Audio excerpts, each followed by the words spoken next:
Deputy Senator King, Senator Hancock, thank you. Amanda Ramirez, thank you. And Thomas Villarreal, thank you also. So listen, we're dealing with a state right now where one of the top issues is public safety. And one of the challenges to that public safety is this defund the police movement. When we first saw the movement occur, we saw it affect cities like Minneapolis, and then Portland, and then Seattle, and then New York and Chicago, thinking that nothing like that would ever happen in the state of Texas. And yet it did. As Thomas Villarreal pointed out, the city of Austin defunded their police by about $150 million. And the results were very predictable.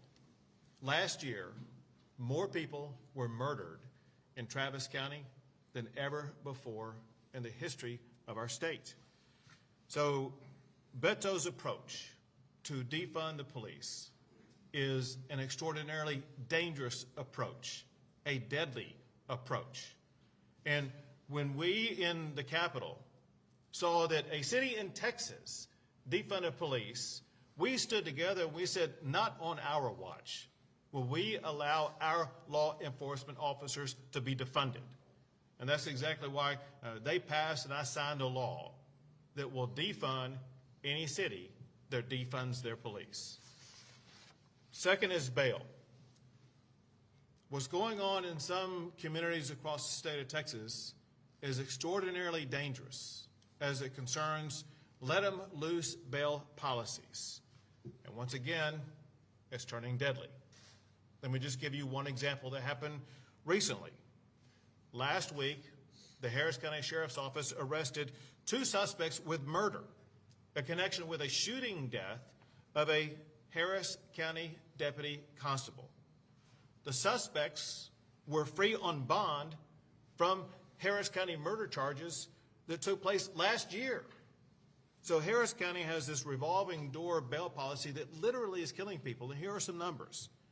In each of the last 2 years, there were more than 300 people who were killed by a person who is out on bond.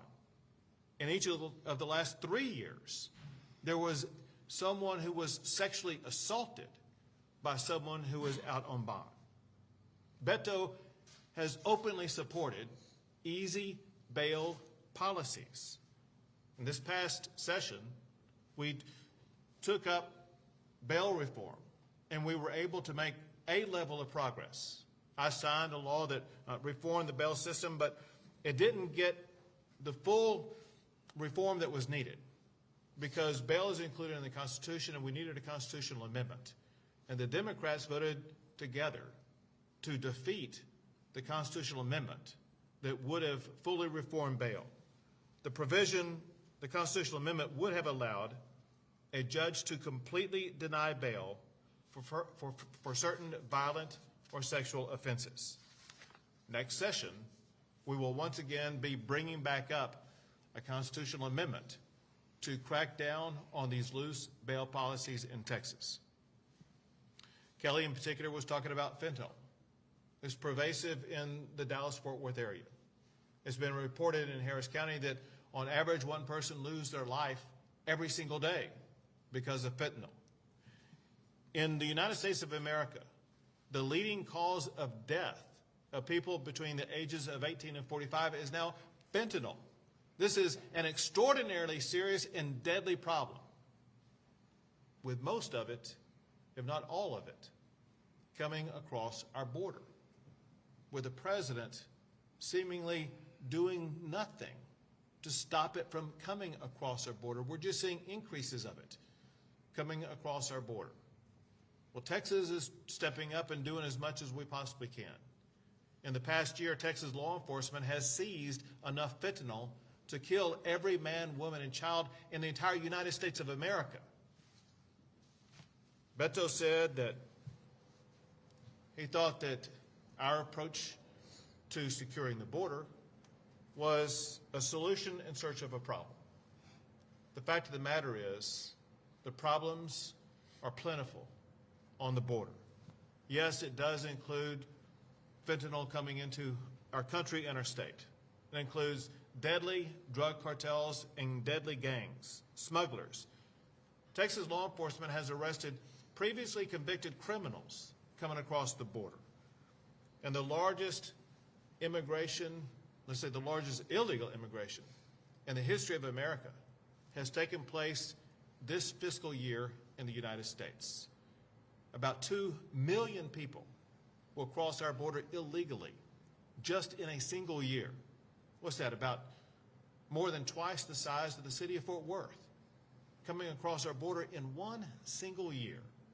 That is extraordinary. So much so that the United Nations has classified the border between the United States and Mexico as the world's deadliest land crossing. Beto will do nothing to secure the border. But I'm running for re-election to secure our border, to fully fund our police officers, and to ensure that we reform the bail system to keep dangerous criminals behind bars. With that, we'll take a few questions. I wanted to ask you, with regards to your accusations against Beto O'Rourke, he says his comments were from that June 2020 podcast were only referring to the Minneapolis Police Department, not Texas. He says he doesn't support defunding police, and that as a councilman and congressman in El Paso, he increased funding for police. So what is your response to that? First, going back to the comment that he made, when he was running for president of the United States of America, he said he loved the idea about what Minneapolis was doing to not only defund police, but to dismantle their police force. But this is a recurring problem that Beto has. He says one thing when running for one office and a completely different thing running for a different office. Even when running for governor, he says one thing in one community, a different thing in a different community. Not only has he changed his position on defunding the police, he's changed his position multiple times on securing the border. He's changed his position multiple times on the Green New Deal. He said, and I quote from New Hampshire, he said, quote, "Yes, I support the Green New Deal," end quote. The Green New Deal would dismantle the oil and gas sector as we now know it in the state of Texas. Now when he's running for a different job, he said, oh, he supports oil and gas jobs in the state of Texas. Beto has a credibility problem. He's a con man who preaches a different story based upon the crowd he's talking to. I do have a follow-up, if I may. So yesterday, when he was addressing the Houston crowd, he accused you on the issue of permitless carry, the bill that you signed last year. He said you turned your back on law enforcement, on public safety, on all of us and our kids, and signed permitless carry into law. Today, the leading cause for death for children and teenagers in the state of Texas is gun violence. How do you respond to that? So we talked earlier with these law enforcement officers, and what they said was a repeat of a discussion I had with law enforcement officers in Houston yesterday. And what they all say is the problem is with guns that are obtained illegally, primarily by gangs, that lead to these deaths. When I was in Houston yesterday, I spoke with a woman there who they were driving along on a roadway in Houston, Texas, and out of nowhere, gunfire came into the car in which they were traveling in, and her niece was shot. And these were guns that were obtained illegally, causing that type of carnage. And so the point is very simply this. We need to have judges who are going to complete the cases that lead to the prosecution of these criminals. We also need district attorneys who are going to prosecute these cases. If someone is arrested for illegally obtaining a gun or having a gun, they need to be prosecuted for it, not bailed out for it.